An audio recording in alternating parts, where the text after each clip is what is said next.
Hello. Here we are again with Philip. Hi, and I have a guest here. And we have a little guest there, and what we're going through, I thought I'd put this up here. We're going through love and family life together.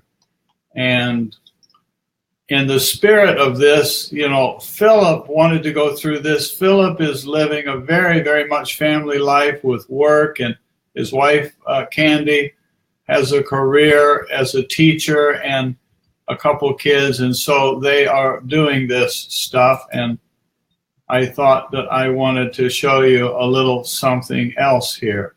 There you go. I downloaded that, Philip. And so here is.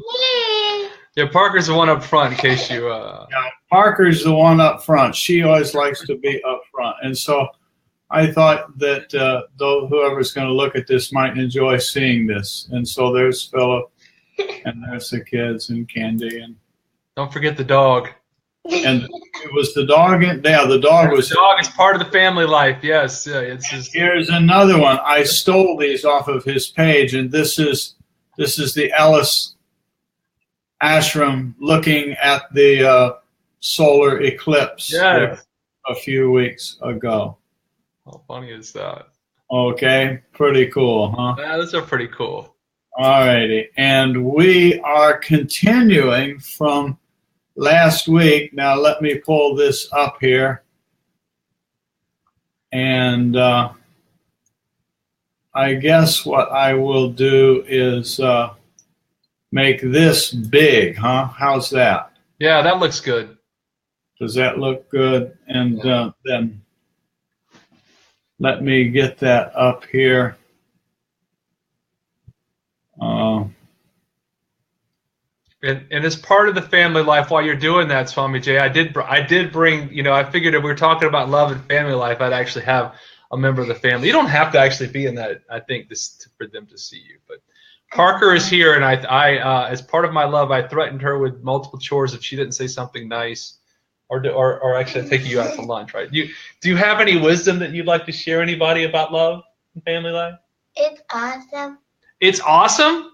How do you get it to be awesome though? What do you think when you think about love? I think about having somebody by your side no matter what. Ah, no matter what, huh? Mm-hmm. And that's helpful to you? Mm-hmm. That's pretty cool. Let's see. I'm trying to find the exact sentence that Yeah, Parker's really good at family life and supporting the family. You give us some wisdom. How are you so good at being a member of the family? What is your secret? I'm always. So you got to come now. You do have to come a little closer. It's okay. You can share the wisdom over here. This is what they're tuning in for. I don't know. You don't know? I don't know. It just genuinely just comes natural for you to be so good at family life. I don't know. Okay. There you go.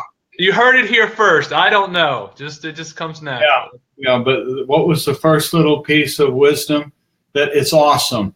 She said it's awesome, and it's just nice to have people there. It's nice. That's pretty cool. Pretty cool. Mm-hmm. Yeah, Parker does a very nice job. She's a lot of selfless service in this family, and shows a lot of love and gets a lot of love in return. So anything else that you want to impart to them? This is your chance here, Parker. They're looking to you for ancient sage wisdom here. Well, and she's sitting with you, so if she comes up with something, she can poke you and say, and we'll let her speak again. Yes. That sound okay? Mm-hmm. So if you want to go play with Ray, you can. But if you figure something out, let me know. Yeah, okay. There you go. Okay. One of the things, I know we're going through love and family life, but one of the things that kind of struck me as a way to start is always having different ways of focusing on the goal of what we're trying to do, what we're trying to accomplish in this. And Swami, I was just talking with you briefly. As a gratuitous plug, I was watching one of your Udemy courses, one of those fantastic Udemy courses that you can subscribe to on the Swami J Udemy channel. And you concluded it with just basically what I got from the passage was you just kind of concluded with your interpretation, or Swami Rama's of, hey, everybody, glad to see everybody joining, with your interpretation of focusing on the goal. And it struck me that I wanted to start with one of my favorite ways that Swami Rama talks about the goal of what we're trying to achieve, why love and family life. And if you bear with me, it is from a slightly different book, The Art of Joyful Living, which maybe we'll have to go through sometime because it's my other favorite book. But it's just a 2 paragraphs. So I just want to start with that before and this is, again, to remind the people of the goal. So a seeker should think, I'm only a guest here in this world. A guest cannot afford to be absurd with the host. What right have I to misbehave or to be greedy? I am on a journey and I must complete my journey. This life is like a very crowded procession, and you have to see that you don't hurt anyone and neither are you hurt. To achieve that, you must learn to be skillful.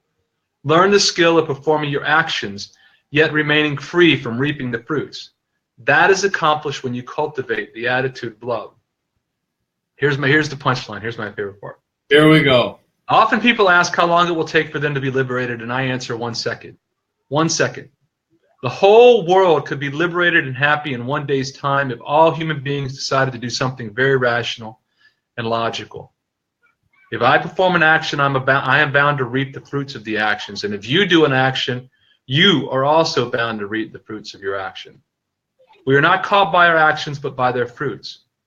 But if I do my actions with love for you, and at the same time you do your actions with love for me, then we are both free.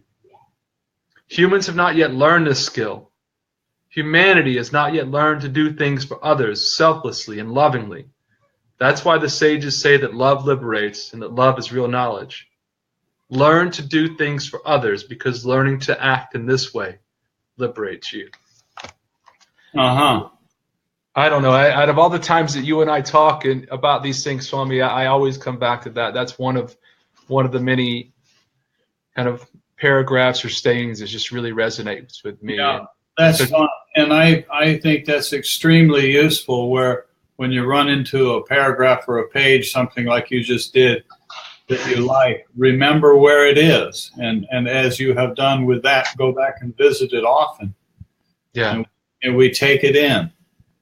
Good. And to bring it back to this discussion, I think the thing is that learning to love others because it liberates you.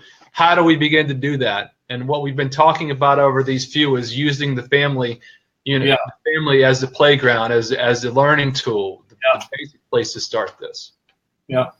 So, that being said, let's dive in.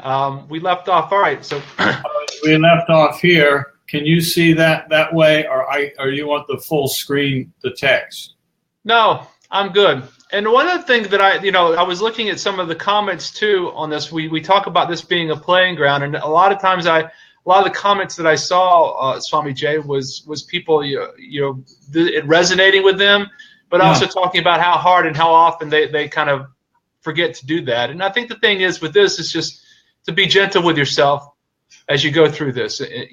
Know that the family life is a playground, and to just be okay and loving with yourself when you do forget that, and remind yourself to come back to it, just like in meditation, and keep back on track. And it's okay, because that's what we all forget it, and that's why we're here to continuously talk about it in different ways, shapes, and forms, right? Yep, there you go. Good advice. All right. So, I have never seen a child grow up with some disturbance or confusion if the parents become divorced. A divorce creates guilt, fear, and great sadness for children. Children of a tender age do not understand what has happened. When I ask the children how they feel about it, sometimes they say it's fine with me. And when I ask why, they reply, I live with my mom and get toys, and I also get toys for my dad. When they both live together, they did not give me as many things, but I don't understand why they can't live together. There always seems to be some conflict in the children's minds. Of course, there are circumstances in which divorce is unavoidable, but adults should not casually undertake a divorce for their own selfish purposes without considering their children's welfare. When adults realize that life does not exist only to satisfy their physical and emotional needs, perhaps they will learn to tolerate and adjust to each other, and divorce will not be so prevalent. If adults enter marriage with a deep and mature commitment, the best answer is for them to correct and improve the relationship. The highest guiding principle in marriage should be the principle of selfless service to one's partner. Selfless action alone is a real expression of love. The opposite of selfless love is having expectations and making demands. The greatest mistake that we make in relationships is that we have many expectations of each other. So, Swami, just to pause there, I struggle with what advice or if there's anything to say in that particular part, because I admit I've never gone through the divorce process, and so I really don't have that experience, and I know that the language there seems to be there's not a lot of maneuvering in that language, and I'm not quite sure what guidance or if there's anything that should be said. Well, I don't know. I think, to me, I see a basic simplicity in this, and I don't think it's necessary that we have gone through a divorce. I have not gone through a divorce, but I've also never gone through a wedding either. and at least in this life. Yeah. And there's a core simplicity, not easy to do, in what's being said there. And notice, we can all have the ability to notice in any relationship with any other person, whether it's a social friendship, or family, or a coworker. Notice how easy it is to happen to feel a little surge of irritation come up from inside when that person behaves in a certain way that somebody called I don't like. Yeah. And we don't like to call it this, but it in fact is an expectation of the other person. And so the doing for others, it can be the small things. It's the small things. When we're doing one of these things online here, Matri will often walk by and say, "Can I bring you a cup of tea?" Well, now she knows that usually I don't drink a lot of tea, and I usually don't drink tea while we're doing something like this. Yeah. But it's an effort. It's a reaching out on her part to do a simple, small, simple, little selfless thing. When you just had Parker sit there with you for a minute, what you did not do with her, you did not preach to her and tell her what she was supposed to say to me and everybody else on here. You did not do that. And I'm saying that to your credit. That was not putting an expectation on Parker. You just posed a question to her about family life or whatever, and then with what sounded to me like without any expectation, just let her say anything that she wanted to say. And then when she said awesome, then you, as a kind person and a loving father, validated what she said and repeated it and said awesome. So I could hear it again too and say awesome. And Scott could type in there, "Ha, that was great. Thanks, Parker." There it is. And so this, I'm just saying, is a simple, in the middle of life example of not imposing an expectation on the other person. And I watch you and Candy when you're together, when I'm around you. You both seem to be very accepting and respectful of one another. And to the point that you both have permission from the other to have a sense of humor. Yeah. And playfully pick on the other one. Yeah. And so to me, there's a core simplicity in the suggestion being given here. And so we observe our own expectations. When we look elsewhere and we talk about samskaras and we do an internal dialogue question, and we say, okay, well, what do I want? What are my desires? And we'll say, well, I don't really have a lot of desires.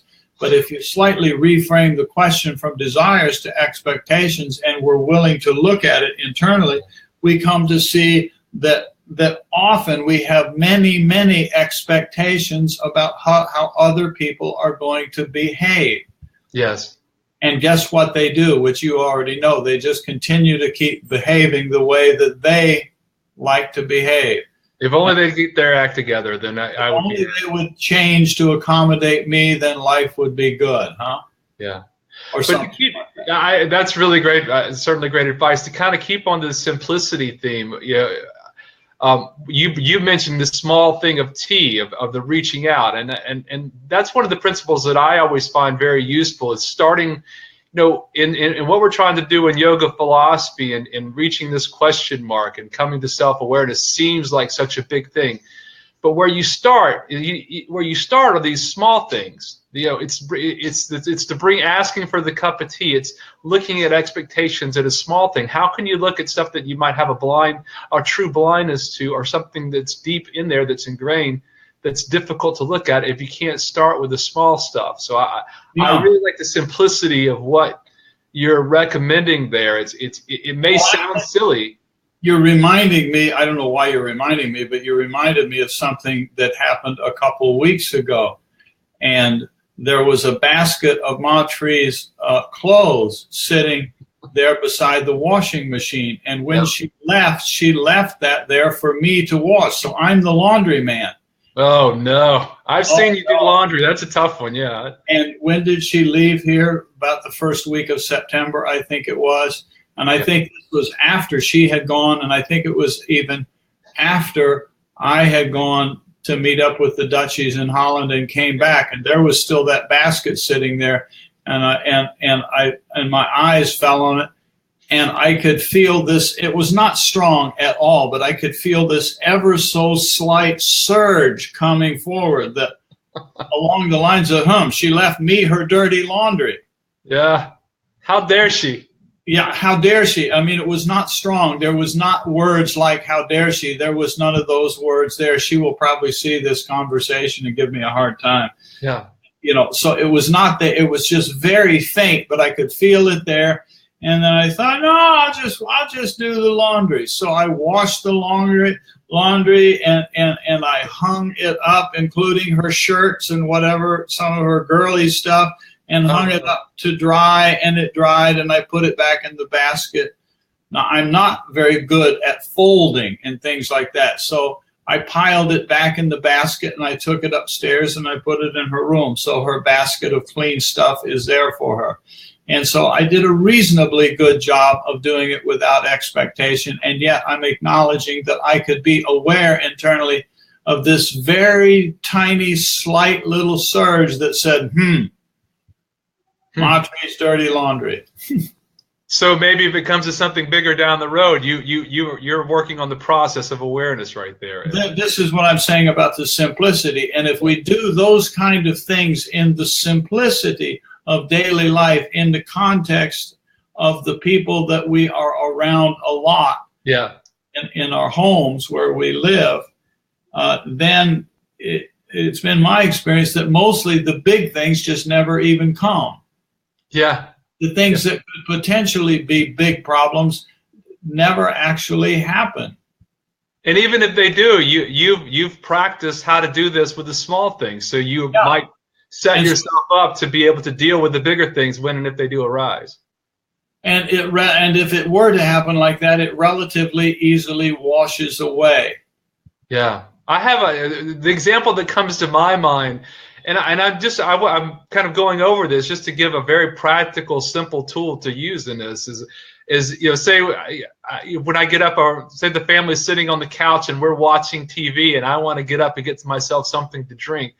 And I just watch the mind, how easy it is to just kind of get up, go get yourself something to drink, and then come sit back down in front of everybody. But when I do that, I always like to ask the rest of my wife and the kids, can I get them something while I'm up? And I just watch, just like you said, Swami, there's a moment. It's not major, but there's that selfishness that comes up, like, God, it would just be easier for me to get up and get back down on this thing as opposed to doing this for them. And you just watch how that plays, and it's the same process that begins to play out on bigger things. Let me ask you this: does it ever also happen that when they say, "Well, yes, bring me a so and so," that there's a little wave inside of, they actually asked me to bring. Yes, who are they? Oh, I was hoping they wouldn't. I was hoping they wouldn't ask. Yes, They would be courteous and say, no, thank you very much. That's right. Look how nice he is. So kind of you to offer. You're so wonderful.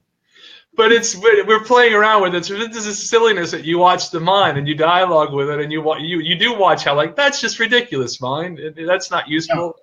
And so we all have to do this ourselves internally. Yes, and I think the thing that we're trying to hammer home here. Oh, sorry, I didn't mean to talk over you. Good. No, I was noticed. Scott said these opportunities always arise. They do, don't they? That's right, and I think the takeaway, if you're listening to us, is play around with the small stuff. Perfect this and perfect this skill by playing around with the small stuff. So, as Swami was saying, that I think you'll find if you do the small stuff that the big stuff doesn't arise. But even if it does, you will have had the skill and kind of know how to do this if the big stuff does arise. And if anybody wants to link that to something in Yoga Sutras, for example, remember that the first yama is ahimsa, first cause no harm. Yes. Yeah. So fun stuff to play around with in the daily life. Again, going back to the training ground. Yeah, you ready to move on? I think I'm ready. Probably everybody else that's watching this is too, but that's okay. Okay, okay. There we go. Young people in particular often expect too much from marriage. They think that once they are married, they will achieve fulfillment in life. Young girls think that they will marry the man of their dreams. Sorry, play around for small stuff and also without being okay. But young girls think that they will marry the man of their dreams, and many men think that their wives will always seem like beautiful and loving princesses. That's right, yeah, Nilesh. That's play around for small stuff and also without being big advisor. That's well said. That's exactly what we're talking about. Yeah, this is what reminds me of what you said, Nilesh. One of the big boo-boos that is very common. Somebody starts learning meditation and saying this is a great thing, and before you know it, that person is trying to become guru to their spouse. And most of the time, it turns into an absolute disaster. It does not work. I can attest to that. You tried it, huh? I have tried. I've tried it with others too, even without. I think that is one of the first impulses when you start learning this stuff. You're like, wait a minute, there's really some insight into this. This is really something to it, and let me go tell everybody else. And then you realize, oh crap, that's. Well, I don't remember any details in what I'm about to say. I truly do not. So I'm not suppressing any details.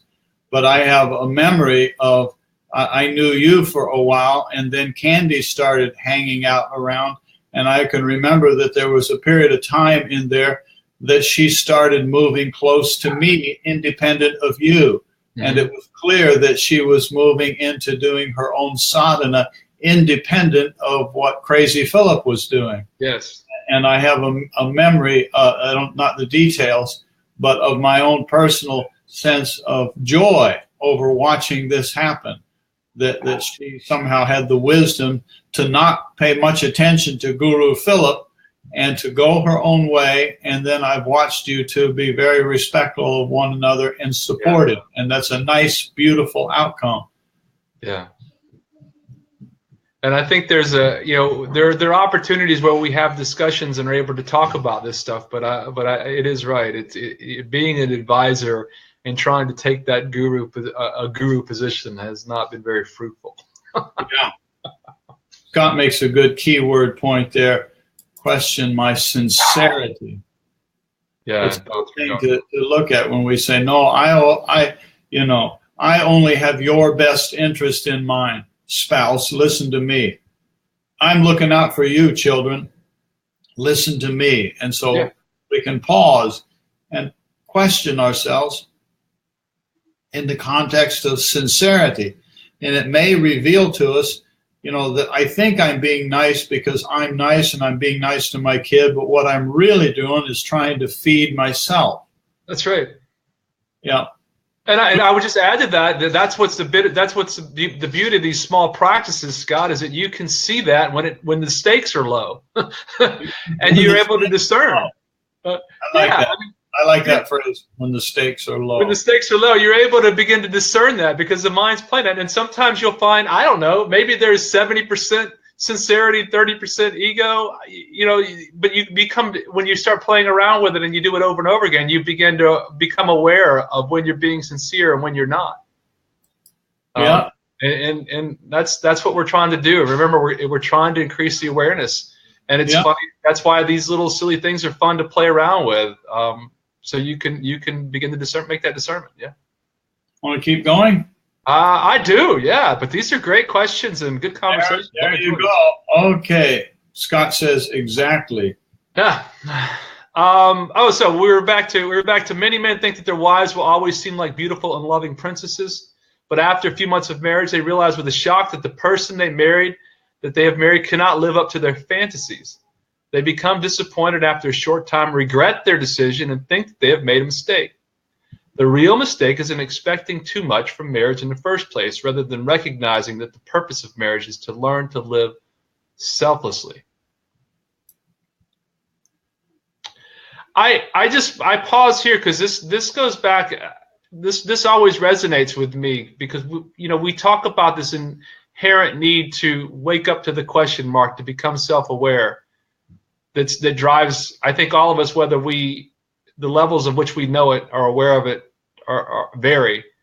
But this comes back to looking for the true source of happiness externally and placing that at the foot of the spouse, starting with the major expectation. I want to be happy, and here it is. It's all dependent on you. And it does seem like a setup from the beginning, doesn't it, Swami Jay? Mm-hmm. Yeah, seems like, but then there's the comma, but. But the comma but is this is the value of talking about this, is that you realize that the spouse isn't the source of your happiness, but a means to the end. What we talk about, it's a way of going inward and expanding the selfishness to the question mark, to self-awareness, and going back inwards that we were doing through the circle chart. And that's why I think that's the key pivot here, is that don't look to your spouse as a source of all your happiness, but look to your spouse as a means to that end, in lovingly helping to get to the question mark and the self-awareness part. And I think let me make another little side comment here, if I may.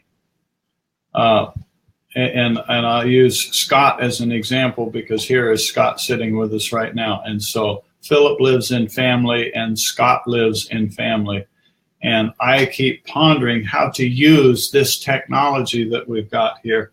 And an example comes into my mind. If you guys want to literally think that this is a suggestion and ponder it, that's okay with me. But I'm using the opportunity to mention it, that one of the things we can do on here is we can put both of you here in this broadcast together and can actually take me out. And it allows two fathers to be sitting here talking about a subject side by side, face to face. And so we can do that at any time. And that can be done, the way it's coming to my mind right now, is inside of the Table Talk group. Here in this, obviously, we're going through love and family life, and the journey we're taking is the basis of what Swami Rama wrote and the way Phillip is seeing this in his life. That's the way we're doing this. But as an adjunct, I'm just using as an example, if we were to go over in the Table Talk group, we could have a conversation there that is predominantly, 95% just Phillip and Scott having a conversation with no book, no text, and with me mostly staying out of it unless you want me to pop in. I'm just saying there's another way in which we can use this medium to have conversations with one another. It allows you two, who are both fathers and yogis, to have a conversation with each other like this, side by side, and enjoy getting to know each other like that, and compare notes on being a father, and allows the other people in the Table Talk or here in this group. I just think Table Talk because I keep trying to think of how to have that, how to use this technology in that kind of setting. Anyway, I interrupted, and anyway, so I just wanted to. No. That sounds good. Anyway, so ready to keep going? Yeah. Or I'll shut up and you can keep talking. No, we'll jump back into the text, but I'm open to that. I'm open to what you suggested, Swami Jay. That sounds like a. Well, then, yeah. Okay. So Scott, you maybe Phillip, maybe you and Scott can exchange a couple of things, and if we want, we can run a trial experiment. It's a good way to share and help. Yes, says Scott. And so we can run a test experiment if you want, whenever we want. In the Table Talk group is probably a good place to put it. and so Okay. we give it a try. Okay. Great. I'm going to jump back into the text then too. Okay. So many couples come to me for counseling, saying, "What can we do? There was no way out. We have made a mistake." They don't realize that marriage has limitations. You can only give people so much, but they expect everything from it. Yet if people approach marriage realistically... There's that expect word again. Yeah. Yet if people approach marriage realistically, there are many things they could explore and discover in the process. And marriage could be just a beginning point in that growth. I don't think that anyone should be in a hurry to marry. Marriage is not a biological necessity. The sexual drive is a biological reality and necessity, but marriage is not. These are two different issues. Sex is an act and marriage is an understanding. Wow. Sex is an act and marriage is an understanding. Ideally, these two should go hand in hand, but if people marry for the sake of having a sexual partner, they don't really understand the purpose of life. The necessity for marriage arises when a person wants to learn more about how to relate to others and how to experience joy in doing things for others. It is possible to learn those lessons when a close relationship is created. And it's just, he's going back to that point where marriage is a necessity when people want to, marriage is required when they want to learn how to relate to others. This is the expansion principle that we talked about as opposed to the contracting. If two people decide to live together, it is important for them to first have an overall goal and aim in life. I'm assuming this is going to be the overall goal and aim in life is to reach the question mark of the self-awareness. Maybe, but let's carry on and see what he suggests. Yeah. See if it matches what Philip thinks. It is easy to create goals. We all talk about our goals. Many young people who get married think about material goals. We will buy a house, a car, and we'll have good jobs. But what happens after that? Perhaps you buy a nice car and someone of the opposite sex is attracted to you and wants to ride in your car. Perhaps you suddenly become infatuated with that person and are swayed by that temptation. Where does this fit with your overall aim in life? Oops. Oops, that's right. Apart from the usual material goals, you need to have a deeper, overriding purpose in life to help you with such dilemmas. A couple should ask, why are we getting married? Can we help each other toward our ultimate goal? When modern marriage does not create a common life with a shared purpose, something called an open marriage may be substituted. But we're reading in a whole different world over here in this text. All right. I have met many couples who said we have free or open marriage. For the first few years that I lived in the West, I didn't really understand this phrase. So one day I asked, well, what do you mean by a free marriage? The woman said, it means I can do what I want and he can do what he wants. I still didn't understand. People explained, perhaps, Swami, you cannot understand this because you are from India. I replied, I would really like to understand this. Please keep explaining. So finally the woman said, I can sleep with anybody, and he can also sleep with anybody. We are not committed to each other. That's what a free marriage means. At a very young age, perhaps people can afford to live like that. There is no need to marry if that is all a couple wants, since the institution of marriage is not meant merely to satisfy sexuality, but to fulfill a larger aim. That is why the great scriptures say that marriage is an institution arranged in heaven and performed on earth. Well, that is actually a beautiful phrase. That's why the great scriptures say that marriage is an institution arranged in heaven and performed on earth. It's a kind of sweet way of saying it. It is a really nice way to say it. It is not merely a contract or an understanding.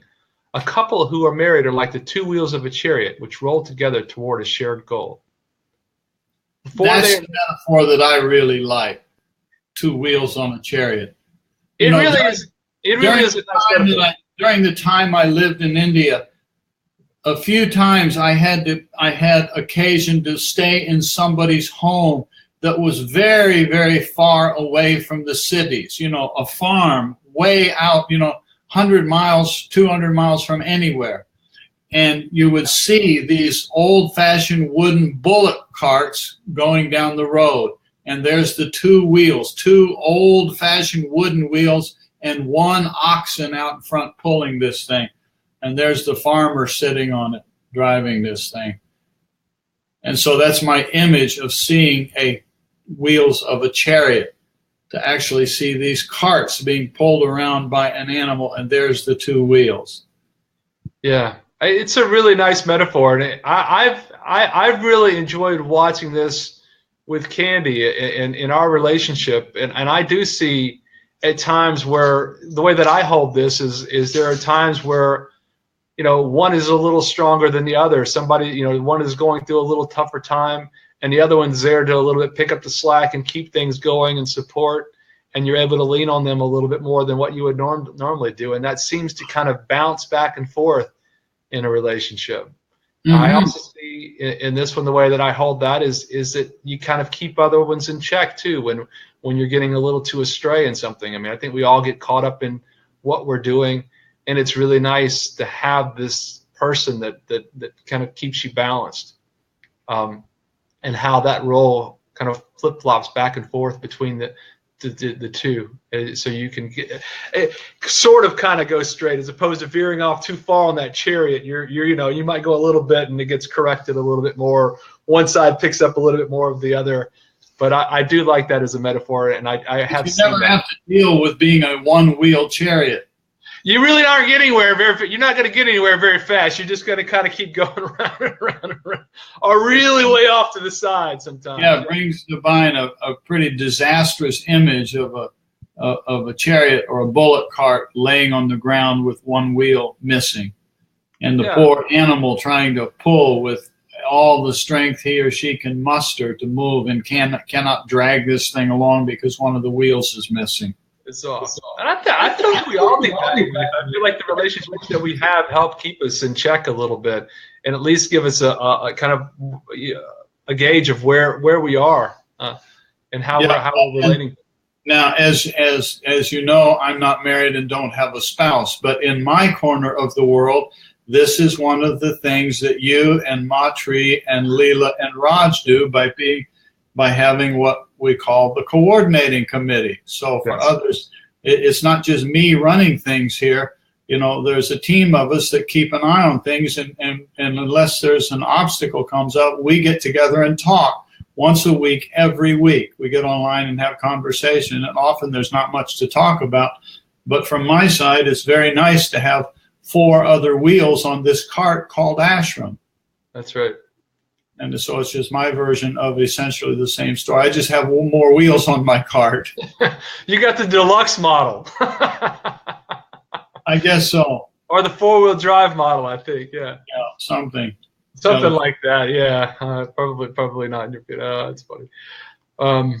Okay, so back to it. Before they are married, it is important for a couple to discuss their goals and try to understand each other's ways. Each person should be willing to become aware of and sensitive to someone apart from himself or herself. We carry our own individual awareness with us constantly, but this is not a complete awareness. Even animals know that they exist, but we would not really call that awareness. To be aware merely that I exist is not a deep level of awareness. That is simply an instinct, which all human beings, animals, insects, and other creatures have. Real awareness is gained when one person becomes aware of something apart from himself or herself, in the same way and to the same depth and sensitivity that one is aware of one's own needs and feelings. Then a person begins to respect the other's existence as much as one's own. Wow. This leads a person to realize that all human beings deserve the same rights and to wonder, why should I deprive others of their rights? This realization is the first step toward developing a genuine sensitivity and deeper human consciousness. That's a beautiful paragraph. I really like the way that's stepped. If there's anything to add. Deeper human consciousness. Deeper human consciousness. And going back to our goal of self-awareness. Often we try to change others, even our friends or those we claim to love. This is one of the greatest defects or failings in our companionships in the world. In many marriages, the woman wants to change her husband and the husband wants to change his wife. We marry our mates for their uniqueness, and then we want them to be like us. If the husband drinks alcohol and goes to parties, he wants his wife to drink and socialize as he does. If she cannot do that, he thinks... Here's words of wisdom for you, Philip. Someone's told me you should avoid being in your shit at the same time. That's the very, very true. One of the things that I wish that Swami Rama would do more is add, I wish he would have added more cuss words in some of his sayings. I think sometimes, being in the shit or dropping a cuss word really helps drive the point home. But I think that's great wisdom, Scott. Yeah.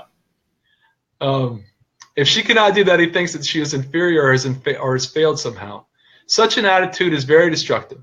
A successful marriage can only be founded on an acceptance of one's partner. And this goes back to what we were talking about earlier. I think there was the advice of trying not to be your other partner's guru. It's not trying to bend them to think like you are. Yeah. And I think we all have seen firsthand how this doesn't work in practice. But it doesn't stop us from trying. Yeah. But then we figure out, hopefully we figure out for ourselves that this is not a good idea. Yeah, I've spent I spent the majority of my married life trying to convince my wife to be, an Alabama football fan. One of my attachments in this world, as I grew up with when I was younger, was having an affinity for some reason or other college football. And I'm confessing over here, and I've spent many years trying to imprint upon Candy the importance of understanding the intricacies of. I'll show you something. Give me 1 minute here. Yes, and I have to say that I have failed miserably. So as Swami leaves, maybe I can talk to everybody else about the intricacies of. No, I'm just joking. I will spare you. Yeah, that's our break. I'm going to read the rest of the paragraph, and then I'm going to stop here till Swami gets back. Psychologists often place the blame for our current problems on our childhoods. Sometimes this is because they cannot find any solution. Oh, you got an Alabama shirt. What is this? No, I will show you. I'll show you this and tell you the story. This is an Alabama shopping bag. Yeah, it's a Roll Tide shopping bag. Yes. It's a Roll Tide. It says Alabama on one side and it says Roll Tide on the other. Yes. And somebody left this here at the ashram. Maybe it was you. It was not me. I would not do something like that. No, I would definitely not leave this behind. It would have left along. Now that you know it's here, it's probably going to disappear before long. That's right. My attachment's going to take that back. That's right. But anyway, I started using it sometimes to walk over to the grocery store. And it's happened a couple times in the last week or 10 days where I'm starting to walk out the store and a person will say to me, Roll Tide, with a big smile on their face. And I'm just carrying the bag. I don't even have a mindfulness of what I'm carrying. And so often and so a couple of times I said, oh yeah, And I went through the line there and put this bag. I was buying some stuff in there, and I put this on the belt to go to the cashier man and my food and stuff behind it. And he saw this bag and he said something like, "What's the score?" And I said, "What?" And he said, "What's the score?" And I said, "What are you talking about?" And apparently this university was presently, as we were speaking, having a football game that was on television, and he's at work running the cash register and cannot go watch the game. So he presumed that since I had the bag, I would, and I'm the customer, he presumed I would know the score. Yeah, I think that's a pretty good presumption. Yeah, if you're going to carry around an Alabama bag, you're communicating to the world. It's a fair presumption, yes. But I hope he wasn't let down over his expectations not being fulfilled. Did you tell him something like you shouldn't be attached to that type of stuff? No. Did you try to imprint upon him that changed him? I tried very hard. For me, it's very good practice to try hard to being out in the world, just to be nice to people and don't dump meditation philosophy on anybody. There you go. Just let them have their life. And anyway, so I thought you would enjoy seeing this. I did enjoy seeing that. And the appropriate response, Swami, is Roll Tide. No matter what they say. If he asks you to score, you just say Roll Tide, and then that's it. Now, later, I thought to myself as I was walking across the parking lot back here, I should have said back to him, War Eagle. No. Yeah, well, if you want some conflict, that's right. For those who aren't well versed in the football affairs of Alabama, War Eagle is the would be the evil counterpart to the Alabama football program. It's our biggest university. For those that don't know, one is University of Alabama, the other one is Auburn University, and I think the two universities are something like 100 miles apart. Not far, yeah. They're not very far apart physically. And they have games every year, football and basketball and other games. And so it's a very, very intense competition between the two. I know others might not appreciate it, but I think any meditation discussion that involves a reference to Alabama football, I think we're on the right track here, Swami. Well, you see. All right. Well, why don't we let's finish up this page here, and then I think we'll pause for the group. So psychologists often place the blame for our current problems on our childhood. Sometimes this is because they cannot find any solutions for them in the present. If you don't know how to relate well to your wife, you go to a psychologist who may say these problems come from your childhood, but this is not necessarily the only way to look at it. The seeds of certain problems are sown in childhood, but many other problems stem from our present outlook and attitudes. Some sexual problems should not be thought of as childhood problems at all, but should be understood in terms of the present circumstance. Once you adopt this perspective, many problems can be corrected, which I assume is what the rest of the page would say. Oops, a little slow there. A little slow with the finger. Some problems are based on unbalanced emotionality. If the partners don't understand what emotional control and balance are, there will be differences between them that create incompatibility. When there is understanding, love, and patience, people can help one another, adjust to each other, and correct their problems and misunderstandings. After reading that paragraph, maybe that's where we want to pick up. That seems to be kind of introducing another concept here to our discussion, and I know we're about 50 minutes into it. Pause here? Yeah, let's pause there and maybe revisit that one paragraph on page 20, that bottom paragraph, Swami, because that seems like it's... Okay, I've written this down here, and we will have that ready to go. All right. This is fun. I enjoyed it. I'm really enjoying these conversations. I hope that they're useful. I have been seeing a lot of comments, so keep the comments coming. Feel free to ask some questions, and we'll keep plugging along, right? Love and life will continue.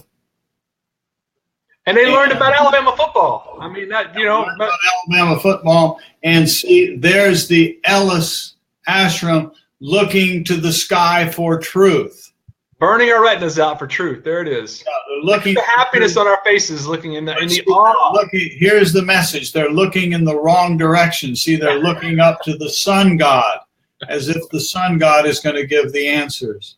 That's right. Answers are to be only found within.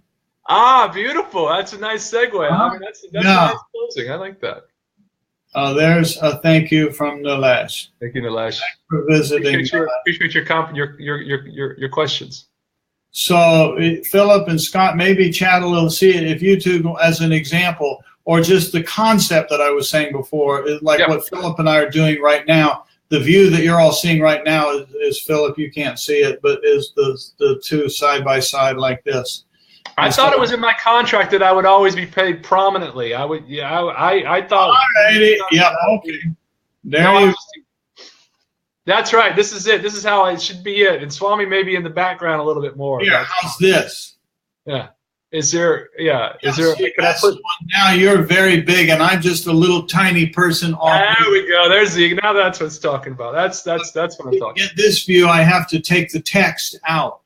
Even better. I think more of me. Right. And so there's the little version of the me, Philip, and there's the full blown Philip. All right. That's. I feel like this is the right format. This is it. Yeah. So anyway, we can play with this stuff, and I guess this journey through love and family life will continue probably next week, huh? Yes. Let's same bad time, same bad channel. Let's do that. Yeah. Same bad time, same bad channel. Not bad, bad. This is a Batman reference. Bad, not bad. Bad. Same. You don't remember that? That's no. No. Well, yeah. Your pop culture references are. I'm a little out of touch with the pop culture. It's remember, be nice to me because I'm the guy who's in charge of who's where. I'm down in a little bitty corner there, and there's a big you. No, you can put it. You can change it. You can change it back. I don't want to be that problem. What I'm trying to say to you. See, now later, come back and look at this, and you'll see. Here's the real truth of the matter. Yes. Or you can't edit like the video of me picking my nose or anything like that. Wow, no, you can't be. I don't have the easy ability to do that. We can get Matre to do it when she gets back. She's pretty good at those things. All right, I'll try to be nice. And there is Jose. Hi, Jose. Did you just pop up, or have you been sitting here in the background all along? Jose, there's another father with a bunch of kids at home, or a couple of them. Yes. So, well, anyway. hopefully we've given Jose something to think about this week and some help. So I met Jose face to face in Holland. He came from Spain. He came up to the retreat that Montreat put together. Very nice fella. You get to know him, Philip. You would like Jose a lot. Good. I definitely will. So you guys can we can put all three of you together. We can put you and Scott and Jose together in a table talk thing like that if we want. You three fathers can talk yoga. Yeah, I mean, if they want to come on this one too, I think that's what you're talking about. Pop in this one too. Yeah, if you want to do it, all you have to do is be able to use your computer, use Chrome browser. Yes. And now a couple of people have told me that they can do this through an app and do it on their what do you call your tablet? Somebody was doing it the other day on a tablet, but not doing the video part. But there's an app that you can use on your tablet. Okay. I'm sure there's many technologies that could be done. But yeah. All to be continued. Thank you, Philip. Thank you. This is turning into a fun thing for you, I think, huh? I'm enjoying it. And I think others are enjoying it too. And so, all to be continued. Bye-bye, all. All right, take care. 3, 2, 1.